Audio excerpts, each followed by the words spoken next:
How to massively grow your hypnotherapy business in just 6 weeks. Welcome back to part 2. I'm Scott, clinical hypnotherapist, lecturer, and trainer. I help hypnotherapy business and student hypnotherapists to fast-track their journey, attract more clients, and increase the success of their clinic quickly and easily. So welcome back to part 2 of your training. In part 2 of this webinar, I'm going to tell you one surprising story about my struggle to succeed and going to cover the top 10 myths holding you back from building your hypnotherapy clinic or business. Then I'll give you the simple tools to overcome all 10 myths. There's a reason why I'm jumping straight into the top 10 myths. I've been teaching students of hypnotherapy to start their businesses for a long time now, and something that always shocked me was what held other people back. I mean, I've had my challenges and my struggles, and I guess that I kind of just assumed that my struggles would be the same as everybody else's struggles as well.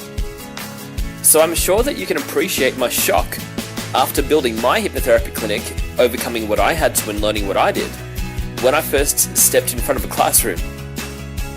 I was so excited and ready to give them all these amazing tools and tips to get started that it had taken me weeks of preparation and distilling down into an easy teaching framework.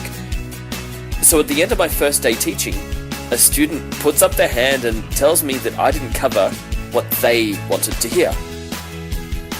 So there I was wondering why you couldn't have just told me what challenges were holding you back and what you wanted to learn before I started.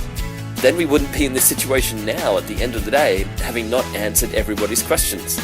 I learned that in order to really serve my friends and students and to really get these amazingly talented, caring people out there practicing and teaching clients in their own business, it was my job to do the research and understand what holds most people back. So if you're wondering why we're jumping straight into myths in webinar 2, it's because these are the 10 myths, the top 10 myths that have stopped all hypnotherapists at some point or another from starting their business. Have you ever caught yourself making any of the following statements out loud? Number 1, clients won't pay a high price for hypnotherapy. Customers don't have much money, even though smokers pay $5,000 for poison each year. Number 2, I don't know how to give my client a result. Example, how do you get them to quit smoking, or how do you get them to lose weight or sleep better? How do you cure their problems? Number 3, there's too much competition in the industry of hypnotherapy. Number 4, I just don't have the time to start a practice. Number 5, it's too expensive to set up a practice. I don't have the money. Number 6, it's tough out there. The economy is down. Number 7, I'm different. I can't do that or learn that skill. That won't work for me. Number 8, it's someone else's fault. Outsourcing responsibility, or you're waiting on someone else to do it for you. Number 9, money is evil, or money isn't everything, or that's too salesish for me. And that has everything to do with your money blueprints. And number 10, I just don't know how to make it work. These are the top myths that hold all hypnotherapists back at some time or another. It's time now in your training to really start, if you haven't already, to really start asking yourself these tough questions. Let me share a few stories of how those myths had held me back. My first story is from Centrelink to business. After leaving my parents' business, taking on some new jobs and finishing my hypnotherapy studies, I got a new boss at my job that I just really didn't get along with. So I quit and went to Centrelink payments. I had no money, so I believed that I couldn't afford to start my business. I even tried to take out a bank loan of $20,000, only to learn that nobody would lend me that much without a job. Then I tried to save that much in a new job, only to find out that I ran into the same problem again of not liking my job, and my personal expenses seemed out of control at the time. I started my business with no money while taking Centrelink payments. My rent of $120 per week at the same office that I use now was paid for by my Centrelink payments. While I grew, as long as my profits didn't exceed my expenses, I was allowed to keep my payments. Shortly after, I was earning too much to stay on payments, and I haven't looked back since. If I can do this, you can do this. My second story is from rent by the hour to my own office. No, you don't have to get your own office first thing. I asked around a few wellness centres if they had a room that I could use. One of them let me use their room for just $25 an hour on a casual basis. Then it was just a matter of finding a client. So you can start practicing away from your own house without taking on the risk of a lease or buying a property. I even practiced from my own home a few times, and I even did a few client visits to their houses. My third story is from internet illiterate to high converting webpage. We built our own webpage. At first I tried paying friends and professionals to build my webpage, not knowing that I could make my own for free. The page that we built for ourselves has been converting amazingly since 2010. We put it up, sent traffic to it, and got clients. It just works. In the first week of having my office, I had 16 sessions booked in. And I didn't even know anything about web pages. Luckily, the free tools for web pages are much easier to use than when I started. My wife and I built a web page using Publisher. If we were to start from scratch, I'd definitely try one of those free online tools. The fourth one's called From Scared of My First Client to 40 per week. I wore the carpet out, pacing up and down the waiting room, waiting for my first client. I was not confident. I didn't possess any special clarity or confidence of mind. I was just a mess. I became confident as I became more experienced. I can now see 20 clients in a week and train other therapists and create webinars and many other things as well in the same week. For a while there I was seeing 40 clients per week. Not something that I'd advise. However, I did do it by building up to it. You'll surprise yourself of just how much you're capable of. You have more in you to give. So trust me on this one. You have more in you to give. All sales, no matter how big, small, obvious or obtuse, has one thing in common. And what is that thing? Well, someone at the other end has to make a decision to buy it. So how do you do that? There really are only two tools available: technology and psychology. Now there's a myth that as technology grows, that psychology will always stay the same. However, don't let anyone tell you that. Yes, it's true that there are psychological selling tools that are timeless. People refuse to see just how far we've come, how psychology has developed as our research tools become more available, easier to use, and frankly, more competitive. It's like saying that with the invention of computers that changed the world forever, which is true, it changed the world. But it's like saying that, well, what if we stopped there? What if computers stayed these disconnected old, slow, clunky things instead of this advanced web of connectivity that we have today? We've come a long way. Doesn't it make sense that as we grow, that our sales psychology becomes better as well? So if all you want to do is see people face to face, which isn't a bad technique to sell, you have new tools today to sell yourself to your customers. And the technology these days, wow, I mean, have you seen what Google, YouTube, Facebook, Twitter, Tumblr, and other online delivery tools can do for you these days? We've literally gone from just recently, most people just knowing how to look things up on the internet, but not having a clue how to build a web page or how to leave any mark at all online, to now there's 1 billion people posting online. If that doesn't say that the online world has become more accessible, then I don't know what does. So don't fall for the trap of thinking that technology is hard, because that's just not true anymore. Now it's time for the Mythbuster. There are 10 myths that hold people back, if you remember those 10 myths that I talked you through. What we found is that with the acronym of Mythbuster, that all of those 10 actually fit into the letters of Mythbuster. So I'm going to talk you through those problems, those myths, and I'm also going to tell you how to solve them step by step. So the first one, M, stands for money, or money is evil, which is a belief held by many. Many people have issues with how much they can charge, how much they think that they deserve, or how ethical it is to charge for money. Almost as if to say that it's evil for you to charge for your services for some reason. If that sounds strange to you, well, believe me, there are no shortage of people with this belief. And if you know that this is you, well, maybe it's time to re-examine your beliefs on money. The Y stands for yourself, or something about you that says, I can't do this because I'm different. This one is probably the most common. People who believe that successful people are special or somehow different. They believe that celebrities, high achievers, or anyone who has accomplished a lot is somehow a different species than what the rest of us are. The T stands for therapy, or that not sure how to do the therapy or not sure how to give a result to the client. All new hypnotherapists have this problem when they start. They doubt their own abilities until they've had experience. There's something one of my teachers said to me. Wouldn't it be a shame if you never got any better than you are today? This got me thinking about something. You have permission to start off as inexperienced and not as good, so that as you practice, you become good, you become better. You become the master of what you do. The H stands for high prices, or clients won't pay that much. If I could only share one gift, it would be to let people to know that they shouldn't undervalue themselves. A problem here is that a person who undervalues themselves doesn't know that they are doing it. So just assume that you are undervaluing yourself, because the chances are that you're probably doing it. Clients will pay more than you think when you attract the right clients for you. The B stands for blame, or what we like to call the efficacy of cause and effect. How often do you hear people saying that they are waiting on someone else, or that someone else gave them low self-esteem, or that they were going to be successful until somebody else stopped them? Cause and effect by now should be something that you've run into at one stage or another in your psychology training. So people who blame others are at the effect end of the spectrum, whereas people who live in cause are creating their own opportunities, always networking, always learning, always refining their approach to life. They take responsibility. Then the U stands for undersized market.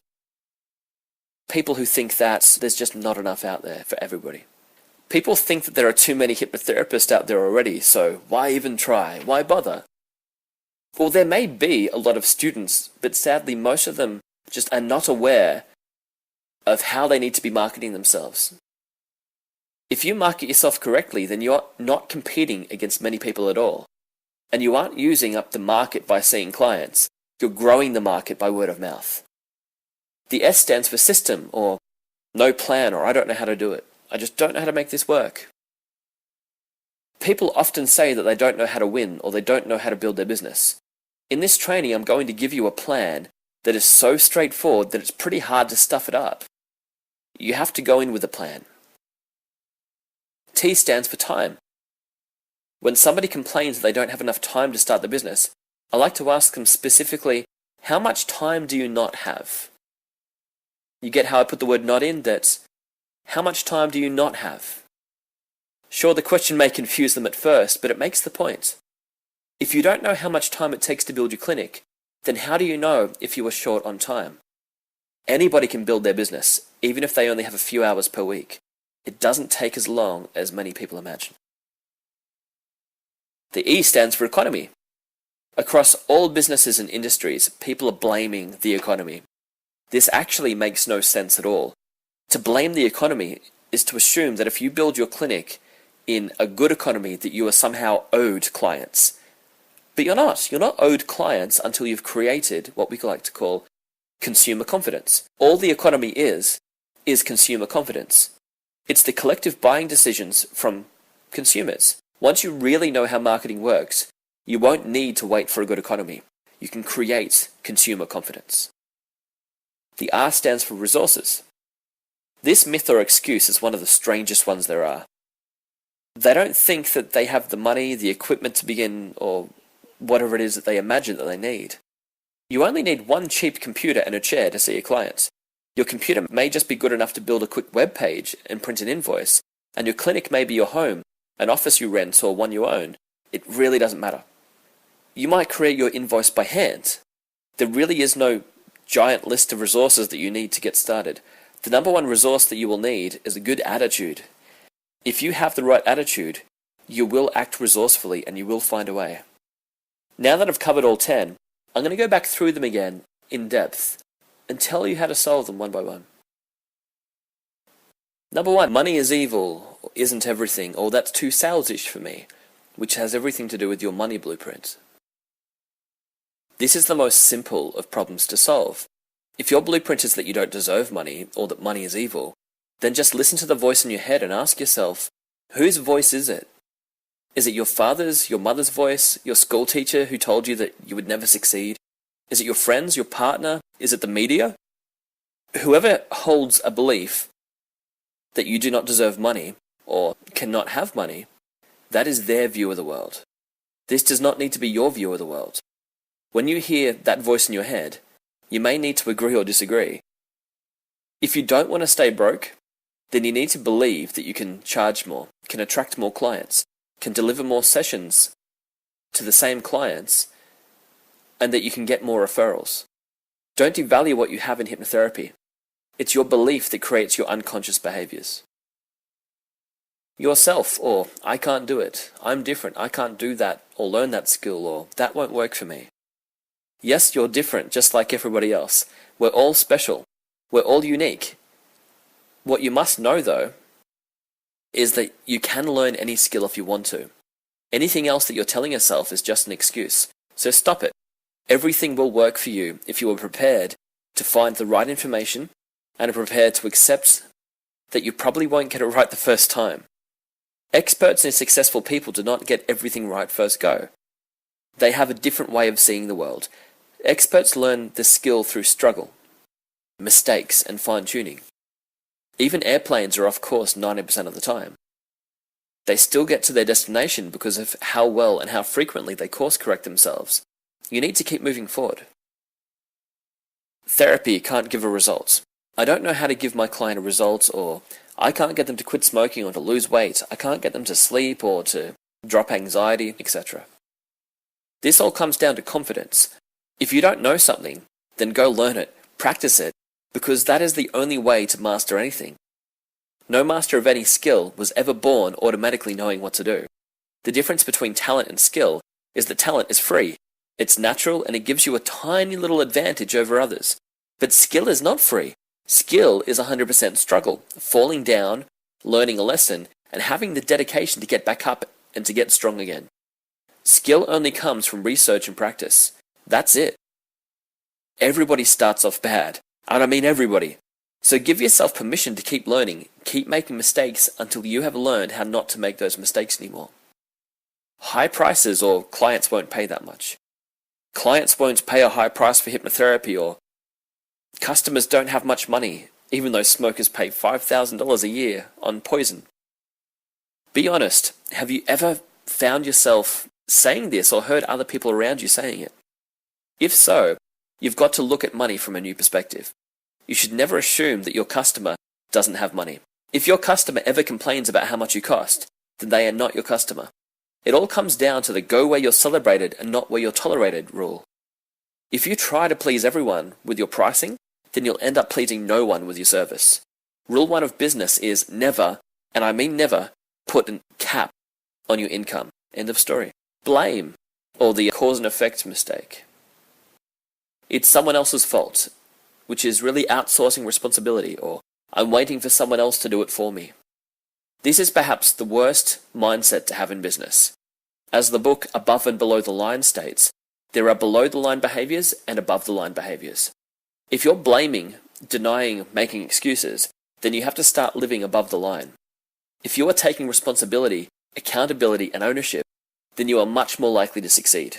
People forget that the story that we tell ourselves becomes the behavior of our character. If you believed that you were standing on buried treasure and that you could fund your life's adventures, would you dig to find it? The Wright brothers who invented the first plane, or Thomas Edison who invented the light bulb, and Mark Zuckerberg who created Facebook, all have something in common. They took responsibility for the situation. When the going gets tough, they took ownership of the outcome and made themselves accountable for learning the lesson that life threw at them. Fool me once, that's okay, but I will not be fooled twice. Undersized market, or there's too much competition in the industry of hypnotherapy. This has got to be one of the worst propagated lies holding people back in the whole hypnotherapy industry. Hypnotherapists do not compete against each other. A hypnotherapist who performs well adds value to the total number of people seeking hypnotherapy. The person who is most likely to buy a self-help book is someone who has already bought a self-help book before. So often, hypnotherapy clients will see 6 or even 7 different hypnotherapists until they find the hypnotherapist that most resonates with them. If a client calls you and says that they've already seen 6 other hypnotherapists before, are they really going to be a challenge for you to convert on a phone call into a paying client. I mean, think about it. 6 other people have already converted them. Why should you be the first person in 7 that didn't manage to convert them into an appointment? System, or no plan, or I don't know how to do that, or I don't know how to make it work. Many people get stuck at this point instead of gaining clarity. As the Oracle in the Matrix said, people can never see past the choices they don't understand. In other words, if you don't know what's wrong, then you're fighting the wrong battle. You need to reword the problem before you can move forward. If your problem is that you can't move forward because you don't know how to move forward, most people will just get frustrated and give themselves pain. Reword the problem this way. Say, what is it that I need to know that I don't know yet? Specifically, what problem would it solve if I knew the answer? Who should I ask for the right information? If you don't know something, your first mission is to gain clarity. Ask an expert. Don't just suffer in silence. You know, it's easy to get upset if you don't have a plan, but there's a difference between not having a plan and there being no plan out there. People have done this before you. We call this technique modeling. It's when you copy the steps that others have used for success over and over and over again. All science really is modeling when you think about it. It's testing and repeating the test. We come up with a rule and we test it to see if it's true or not. Modeling business success is no different. Now I have an acronym for you to help you to know what the steps are to get a client. The acronym is the word track. To keep your sales on track, we've come up with a little acronym based on the teachings of the 8-figure gurus to help you to create your advertising funnel, to understand it, to access it, or to allow other people to assess your advertising with it. It's the same acronym that we use in our advertising to assess our funnels. TRACK stands for traffic, retention, affection, conversion, and keep. To create a very simple metaphor for you, just think about building a campfire. Traffic, which is introducing new potential subscribers and paying clients into your funnel, is like a newspaper to your fire. It burns fast and hot, but it doesn't stay hot for very long because it burns out. If used correctly, you can use the traffic to ignite your fire and eventually build hot coals that keep burning and will ignite just about anything for you. So that's traffic, it's your kindling, you could say. Retention, which is collecting your client's details, collecting their email address, collecting their name, it's like your small sticks for your fire. The newspaper or the bracken can burn hot, and your small sticks will keep the fire going for longer than your newspapers could. Now your campaign or fire has taken on board a life of its own, because you have their email address. You can contact them again. Affection, which is adding value and free value to the marketplace. That's like your medium logs.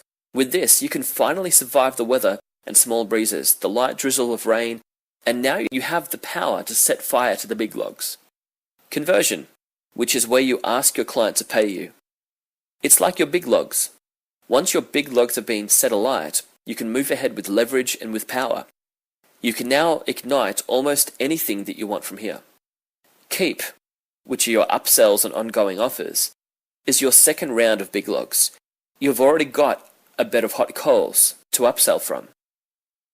If your conversion is hot enough, then you can set fire to entire forests with your marketing.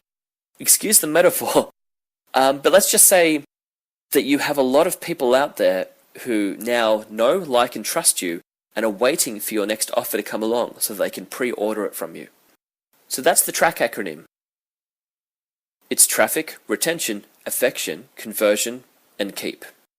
I'm going to go back through those again, but in a lot more detail this time. So traffic.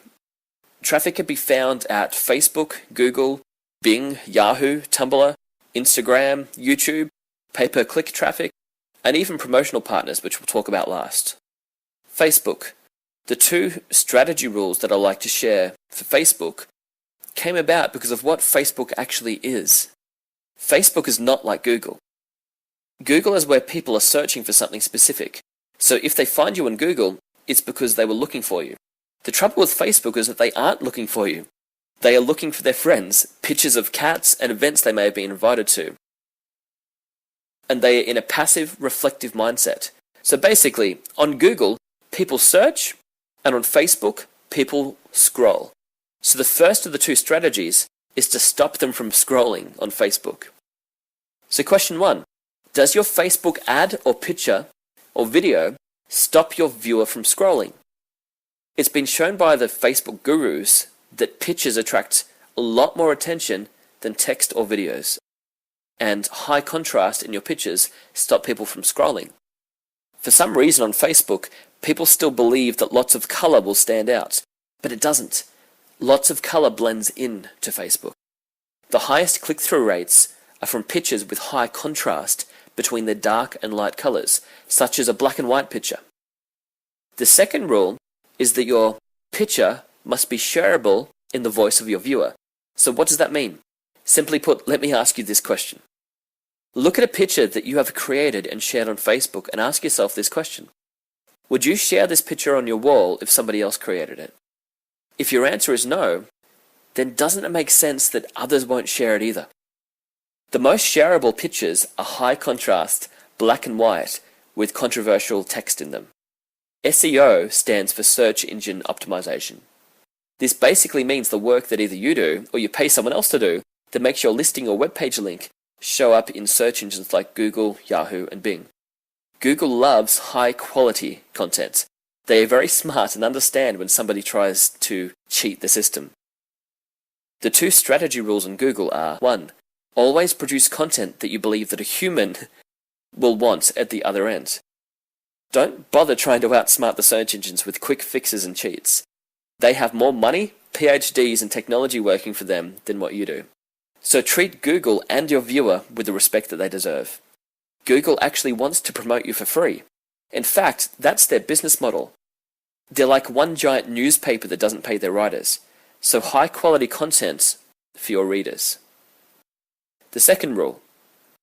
The second rule is to be consistent, to blog at a minimum weekly. You don't even have to write more than 200 words per week to stay ahead of your competition. You just need to keep doing it.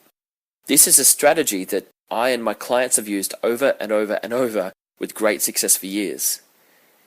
PPC, or it stands for pay-per-click. This is where you give search engines like Google money so that your ad or listing can appear above your competition. Each Google page has 10 positions that advertisers compete against each other to obtain. The 3 top search results and even the 7 results down the right-hand side of the page are all paid sponsored ads. How much you pay for your listing has everything to do with the quality of your ad. Google can judge quality in several ways. CTR, or click-through rate, is the most common filter that they look through.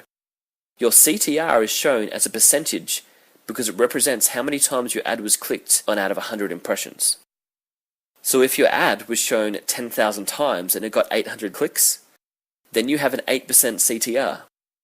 Try to keep your CTR, or click-through rate, above 5%.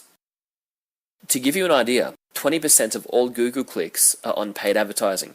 So if you can't get your CTR above 20%, then don't be too hard on yourself. However, don't fall below 2% for too long.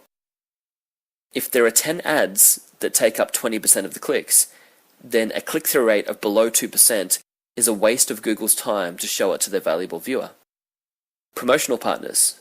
Promotional partners are the quickest and easiest way to gain traffic when you have experience and know exactly who you are advertising to. A promotional partner is simply somebody who has already built an email list of your ideal clients for you, and they're willing to promote you for a fee or a commission.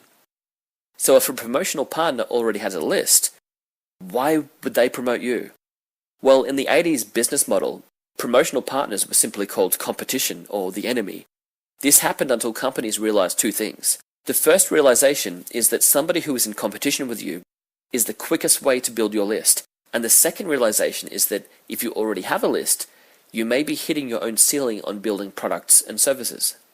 So now content or product partners and promotional partners have become friends and allies as they realize that the quickest way for both parties to build their business is to use the efforts of the other to build a higher quality product or service, value, and distribution to their client list through cooperation. Retention. Retention is a fancy way of saying collect their email address and their name, and ask them for permission to let you contact them over and over with the understanding that some of what you send out will be a sales offer, but most of what you send out will simply be high-value training, products, or services for free. Opt-in pages. Opt-in pages or squeeze pages are a simple online method for collecting an email address. You can use many free or paid email services to collect the email address and then to email out an autoresponder sequence, which is simply a set of emails that you've already written that get sent out over time in order to take your client subscriber through your funnel or through your process. Ebooks. A carrot, or what people now call a freemium, is simply a free product that you offer or bribe your client with that you promise your visitor that they will receive for free if they give you their email address. A freemium comes from the words free and premium. The word premium is used because the product has to be worth so much value that it's something that your visitor may consider giving you money for, even though you are offering it to them in exchange for your email address. One of the best value, easiest to create, and most attractive freemiums is an ebook. An ebook can be as long or as short as you wish. It just has to be such high quality that when your visitor reads it, it makes them want to open the next email that you send to their inbox. Affection. Affection is the next step in track. So we've covered traffic and retention, or you could say where to find new visitors and how to keep their details and gain their permission to recontact them. So now we're going to focus on how to make your list of visitors like you before you send them an offer. In the next section, we'll cover what to say in your ebook or affection process. But first, I want you to think through the process that occurs when your client actually receives an email from you. What actually has to happen for your affection process to warm your list up to the point where you are ready to make an offer and to know in advance that a high percentage of your list will buy your premium paid offer now? DORK. DORK is an acronym that we made to describe the order of what has to happen, when, what can go wrong, and how to fix mistakes in your process when you send out emails to your list. DORK stands for delivery, open, read, click, consume, and commit. Delivery. Delivery means that your email actually got into your subscriber's inbox. This may sound simple, however, many free services have been black flagged by most of the internet. You can get caught in someone's spam filter, junk box, or not even get there at all. The easiest way to guarantee delivery is to pay a small fee for your emails to get out. If you pay anything at all, then this instantly puts you ahead of the delivery game. So imagine that you want to send 500 emails out, and you get caught up in someone's spam filter. You don't want to get caught up in someone's spam filter, so that's why you would pay one of these companies that sends emails out for you for the permission not to be looked at as spam. Open.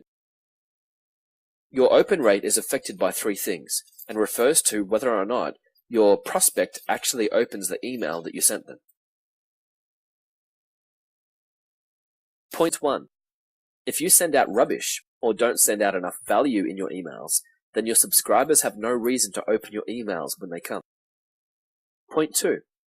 If you keep changing the email address or identity that you send your emails from, then people won't recognize you, and they'll delete your emails. Point 3. If your subject line is not interesting enough to your reader, they will have no reason to open your email. So have a go at writing subject line headlines. Think of a quick problem that you can solve and try to explain in as few words as possible. This email will fix that problem for your reader.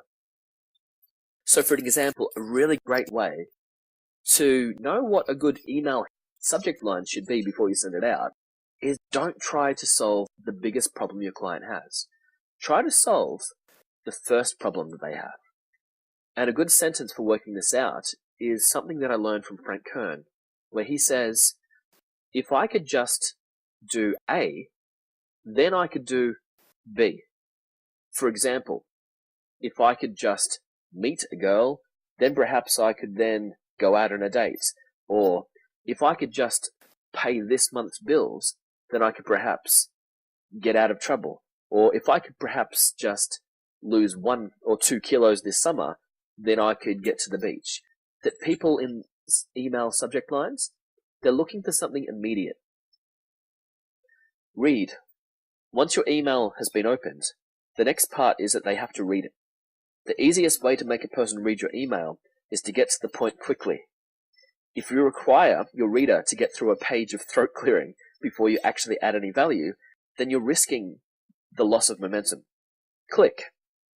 This click step is perhaps the most important step in the process, because you still can't sell or get somebody to take action from an email until after they have clicked on their link. Don't be one of those people who give instructions to your clients about how they can get to your webpage, where the client has to go and type it in by themselves. Just give them a link that they can click on easily. Consume. This step happens after the click. This happens after they have read your email, clicked on your link, and now you want them to consume the video or text that you promised your subscriber that you would give them to solve the problem that you brought up in the email subject line. For example, if your subject line was 3 quick tricks to treat insomnia without medication, then this is the time to give them a video, ebook, or just something that they can quickly consume that tells them 3 quick tricks to treat insomnia without medication. Or if not insomnia, you may have said 3 quick tips to reduce smoking this summer or winter, depending what season you're in. Or if not smoking, your subject line may have been 3 quick tips to handle anxiety this season. Commit or micro-commitment. Do you remember how I said that you can work out in advance how likely your subscribers are to actually pay you any money? Well, this is the step where you assess their readiness to pay. Imagine that you are running a seminar or workshop and you say, raise your hand if you're excited, and nobody raises their hands. Is that a good time to make an offer for money? To sell your paid program? Of course not. If they aren't willing to raise their hand, then you need to raise your trust and relevance. The more people will engage with you on a micro-commitment, the more likely they are to respond to your offer for money. The key tip to raise engagement is to make the commitment about them and not about you. Like, comment, and share. Like, comment, and share is how you track engagement. Always ask your subscribers to do something, a like, a comment, or a share, or else you have no way of predicting and measuring your sales in advance. Conversion. Now that we have covered traffic, retention, and affection, it's time to talk about conversion. This is how you get your subscribers to turn into customers. Sales offer. Sales offer is the acronym that we teach and that we use ourselves to let us know what to say to make people buy from you as a hypnotherapist. It stands for self, ambition, life story, environment, show bag, opportunity, features, freebies, energy, and register. Self. This is where you introduce who you are. Too many people online or at networking events use the butcher baker candlestick maker introduction. They say, I'm a hypnotherapist, or I'm an accountant, or I'm a kinesiologist, etc. Do you remember in the previous webinar how we talked about people care less about what you do and more about what you can do for them? So when you introduce yourself, use this sentence. I'm name, and I help who do what, by what method, so that something, without something. For example, I would say, I'm Scott, and I help smokers to quit using the 6 Triggers of Hypnotherapy program so that they can live longer and save money without the need for patches of pills. Ambition or problem. Ambition or problem refers to the positive that your client wants to achieve or the negative that your client wants to escape or avoid. For example, you could ask in your sales offer, do you want to be a healthier person? Or have you ever wanted to sleep better? Or is insomnia driving you crazy? Or is a social phobia or anxiety controlling you? Do you want to talk to people freely and confidently? Your ambition or problem needs to be stated early enough in your sales offer so that your subscriber knows that they're in the right place right now. Otherwise, they won't watch the rest of your video or sales letter. Life story. Even though you may have already told your life story in previous affection videos, it's time to remind your people of who you are. You want to create commonality between you and them so that they believe your offer when you make it. Doesn't it make sense that people will criticize you for being too successful until you prove to them that you were once in their situation? People can be great, they can be kind, and they can amaze you, but you have to give them a reason to awaken their kindness, their inspiration, and their desire to follow you as a leader. You can run into the danger of sounding so successful that people just can't relate to you.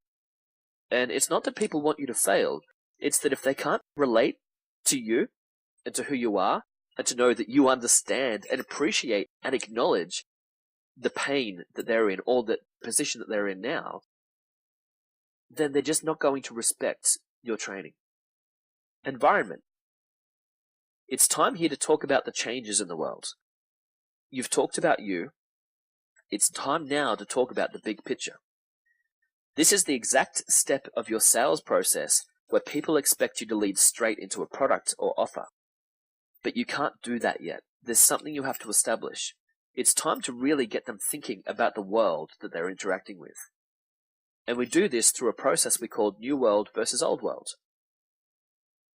New World versus Old World. Create a new world or an old world juxtaposition.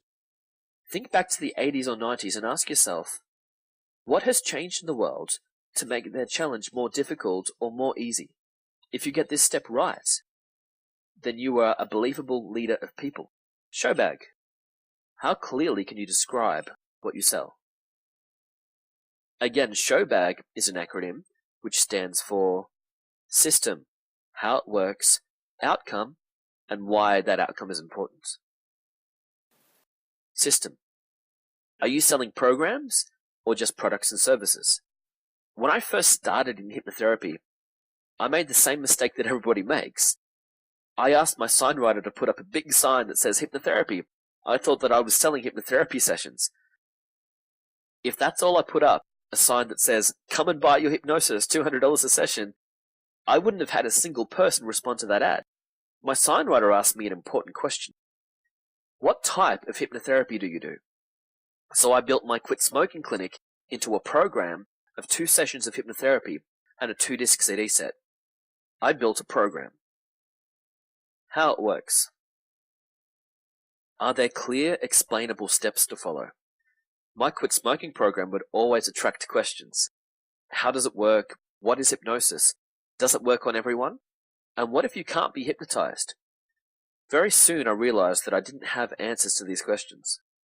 Eventually my answer became this. We run our Quit Smoking Hypnotherapy as a program. It contains the 2 sessions of hypnotherapy and a 2-disc CD set. The lifetime guarantee means that you can come back for free of charge for life. It's $3.95 and it covers everything. The way that it works is that there is the first half hour and the second half hour of the session. The first half hour, we walk through step by step the 6 different triggers of smoking. You can imagine that nicotine addiction, habit, and stress, etc. are all different triggers. We cover all of them. Then the second half hour is where we actually perform the hypnotic state where, under deep relaxation, we gain subconscious cooperation so that you can walk out a non-smoker. Now that's a program. Could you imagine if I had just said, I do hypnotherapy and it's $200 an hour, I treat all conditions. So maybe you know what to do. But if you don't explain how it works in your show bag, then your client isn't going to understand you. Outcome focused. What will your client get at the end? I've advertised weight loss hypnotherapy, quit smoking hypnotherapy, insomnia treatment, and in my marketing programs, how to become an expert quit smoking hypnotherapist. All of these are outcomes. If you're a lawyer, a doctor, an alternative healthcare practitioner, a coach, you're in real estate, relationship advice, expensive toys, etc., or whatever product or service that you offer, your client isn't guaranteed to have a clear picture of the expected outcome, your process, or what their role might be. Why? Or what is the advantage of the outcome? This one is so important. Once you've established how it works and what to expect, you need to reiterate why it's important that they receive that outcome from you. For example, if your outcome is that they buy this lovely new home, then why is that important? Is it that their family has a nicer view each day? Or because it's quieter, which will let them have more quiet time to read those 1,000,001 books that they have? Brandable. Is your content or product unique to you? If you don't have some point of difference, something that mixes your product or service with your story, then you're not really creating a brand relationship. You're just another seller of stuff. Next time I go to the stuff shop, should I buy from you because I know, like, and trust your story? Or go next door because they've undercut you to below cost? Acronyms, diagrams, annotations, and anchors. Acronyms are brilliant for allowing your client to remember your message, and even better, to allow your message and your story to go viral beyond you. Think about a model or framework that everybody talks about. For example, SMART goals. Somebody once put down into an acronym what they thought was the smartest way to achieve a goal. Ever since, SMART seemed to be the industry standard. Although acronyms are great, you do have other options, with diagrams or a list of words that all start with the same letter, like the 4 S's and the 4 A's. Generous. Don't be afraid to give too much up front. Now this one is just simple maths.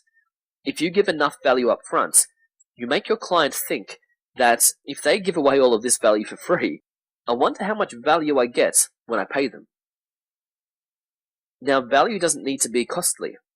Value can come in a variety of forms, such as an increased customer service, clearer advice, and more energy throughout the transaction.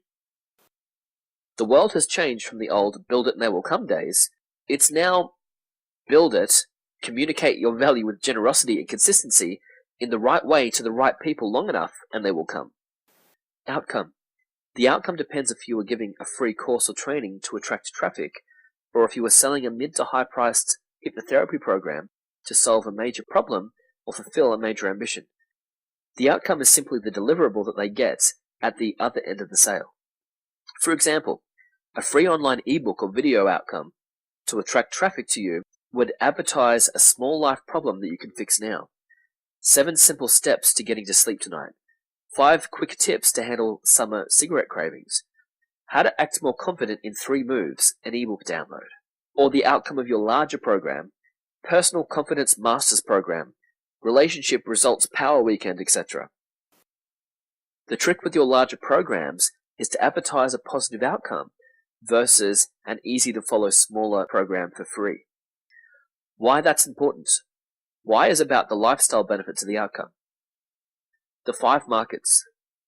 There are really only 5 things that people actually want. Those things are, number 1, help me to not die. Or number 2, don't let me be lonely. Number 3, don't let me run out of money or resources. Number 4, don't let me run out of time. And number 5, let's have some fun. The difference between your outcome and your why is that you deliver the outcome to your client, but your why is the reason that your client should want your outcome. For example, somebody who wants 5 quick tips to handle summer cigarette cravings wants to not die, but you don't deliver a total outcome or making that person never die.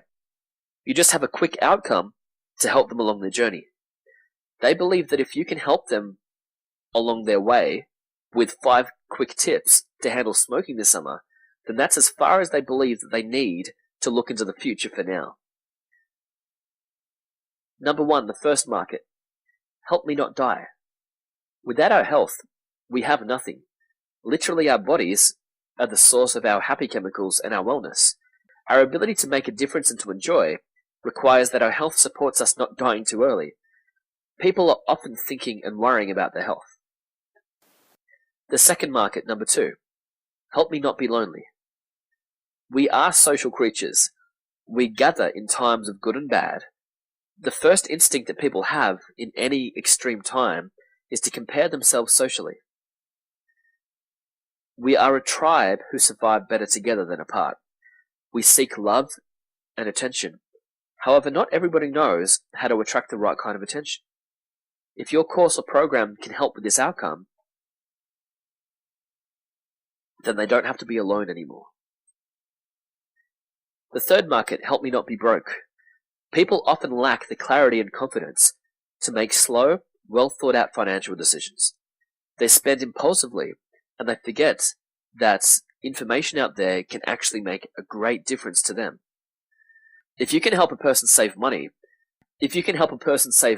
by seeing someone more expensive than you, save money from reclaiming their daily habits back and asking for that promotion, getting that business plan happening or taking action today rather than tomorrow, you've helped them with one resource that is exchangeable for almost all other resources. You've helped them with money. The fourth market. Number 4, help me not run out of time. People are constantly afraid of running out of time for all of the things that they should do and want to do. They are pressured by a society of increasing speed and demands. Imagine if you could paint a picture of a slow world, a nice, slow world, where everything happens in an organic state of flow. Wouldn't that be attractive if you could save your client time? And the fifth and final market, number 5, let's have some fun. Too often we forget about the power of feel-good emotions. When somebody feels good, they are in a state of flow and movement. Everybody wants to enjoy their life. In fact, it's the payoff for all of the good that they did in their investment and infrastructure. People will pay for fun even during times of uncertainty. Opportunity. The opportunity is where you remind them of their problem or ambition. Even though your affection process talked about the ambition throughout, don't expect them to remember why they are here. Don't expect them to keep your needs top of mind. They're looking for a leader now, so step up and let them know what the opportunity is that they should want here. Just simply knowing about the opportunities in life are worth more than you can imagine to your clients. They may not know that a solution to their pain or a pathway to their pleasure is even possible, so that's your job to let them know. Paint a picture of a better world. Feature, advantage, and benefits. This should be the bulk of your ad. This is where you tell them what they get. A feature is what they get. The advantage is what the feature does. And the benefit is why that advantage is important to them and to their lifestyle. For example, if you sell a toaster, then you're really selling the advantage of the toaster, which is to turn bread into toast. The benefit is that they can eat the toast for breakfast. You aren't selling them the toast, but it is still important to tell them the benefit of what your program will later enable them to do. Freebies, juxtaposition, bonuses, and guarantee. This is the time to tell your client what else they get. It's most effective when the bonus value that you give away is relevant to what you are selling. For example, if they're coming for weight loss and you advertise that they also receive a free book on cleaning their house, they won't buy. The bonus will actually get in the way. Also, never make your bonus exceed 4 times the value of your original offer, or else they won't believe that you are credible. It's important to compare yourself to others out there in the market. Actually tell your prospect the differences between you and them. What makes you unique? Always include a guarantee. If you offer a money-back guarantee, then you have reversed the risk. Energy/emotion. Too many people shy away from their offer. They lower their volume, they slow down, and they get stuck towards the end of their sale. You can't do this. You need to be building the energy and emotion up and up. You've worked so far to get them this far. It's time to raise the roof. Register and risk reversal. You're almost there. Now you just need to ask for the sale in a way that doesn't get your potential client's defenses up. The easiest way to do this is to separate the agreement to join from the payment of the money. Don't ask, "Are you ready to pay me?" Just tell them to register and remind them that all of the risk is on you. Reversing the risk helps those who need to keep their options open to make the decision to register with you. Keep, the total product suite. Keep is all about the lifetime value of the customer. If you want to leverage your advertising in your business, don't always look for new customers when there are existing clients that you can offer more services to. This is the time to say to yourself, I have solved one problem for them. What's the next problem that they have that I can deliver an outcome for? For example, do you remember the 5 things that people want? Maybe you have improved their health, and now they want to improve their relationship. Or maybe they have relationship confidence, but they don't have the financial confidence, so they never improve their spending habits or learn to manage risks. Whatever the outcome you advertise, you need to make sure that it's relevant to the first reason that they came. The easiest way to do this is to show the connection between system problems, relationship problems, and health problems. If their health is suffering, then their relationship won't be as effective, etc. Now that we've covered the systems, the myth about not knowing what to do, I like to cover the myth of time. I don't have time to start a practice. Again, this is simply a perception caused by an unrealistic understanding of how long it actually takes to start a hypnotherapy practice, followed by a lack of inspiration due to cramming. All you need is two things: a map, or what you call a business plan, and a realistic expectation of how much you should achieve in any given day. If you don't know how long it takes to begin your practice, then you have no way of deciding that you don't have enough time. Does it take 5 minutes or 5 years? The truth is that there are relatively few steps in actually putting your clinic together, your advertising, and your program together. Most of your time is spent not on actual work, but on learning the skills that you lack and waiting on people to get back to you. The second problem comes from trying to squeeze in an unrealistic amount of productivity and inspiration out of any given day. When you try to get 2 days' work done in one day, your brain shuts down. You will never be inspired by cramming too much expectation into any single given day. So slow it down, take your time, and just make your map or business plan and do just a little bit each day.